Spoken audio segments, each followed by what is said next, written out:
جی السلام علیکم۔ ایک جادوگر کے بقول اگر آپ یہ کلمات 10 مرتبہ صبح اور 10 مرتبہ شام پڑھ لیں تو پوری زندگی آپ جادو جنات کے مریض نہیں بن سکتے۔ ایک جادوگر بتاتے ہیں کہ ہمارے پاس ایک خاتون آئی تو اس نے ہمیں کہا کہ فلاں شخص کی زندگی کو برباد کرنا ہے، اس پہ جادو کرنا ہے۔ ہم نے کہا ٹھیک ہے، آپ ہمیں پیسے دیں۔ اس عورت نے کچھ پیسے دیے، انہوں نے وہ جادوگر نے کفریہ کلمات کیا، اپنا عمل کیا، جن سے مدد مانگی، جن کی ڈیوٹی لگائی تو وہ جن گیا اور ناکام ہو کر واپس آ گیا۔ وہ عورت چند ایک دنوں تک پھر واپس آئی اور اس نے کہا کہ میرا کام تو نہیں ہوا۔ جادوگر نے کہا کہ آپ ہمیں اتنے پیسے اور زیادہ دیں، میں نے فلاں فلاں چلے کاٹنے ہیں۔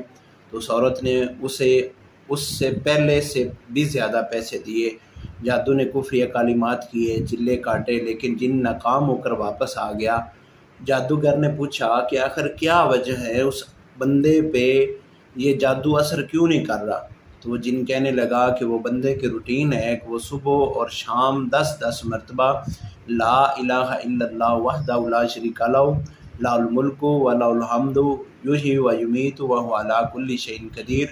وہ بندہ یہ کلمات 10 مرتبہ صبح اور 10 مرتبہ شام کو پڑھ لیتا ہے، جس کی وجہ سے میں بے بس ہوں، اس پہ عمل نہیں کر سکتا۔ اگر آپ بھی جادو جنات کی وجہ سے پریشان ہیں یا محفوظ رہنا چاہتے ہیں تو آپ ان کلمات کو پڑھیں، انشاءاللہ اللہ رب العالمین آپ کو محفوظ فرمائے گا۔ میرے پاک پیغمبر علیہ الصلوۃ والسلام نے فرمایا ہے کہ جو بندہ یہ کلمات پڑھ لے، نماز پڑھی اسی جگہ پہ بیٹھ جاتا ہے، تو اللہ کے پاک پیغمبر علیہ الصلوۃ والسلام نے فرمایا کہ اس پہ اللہ پاک فرشتوں کی ڈیوٹی لگا دیتے ہیں جو اس کی حفاظت کرتے ہیں۔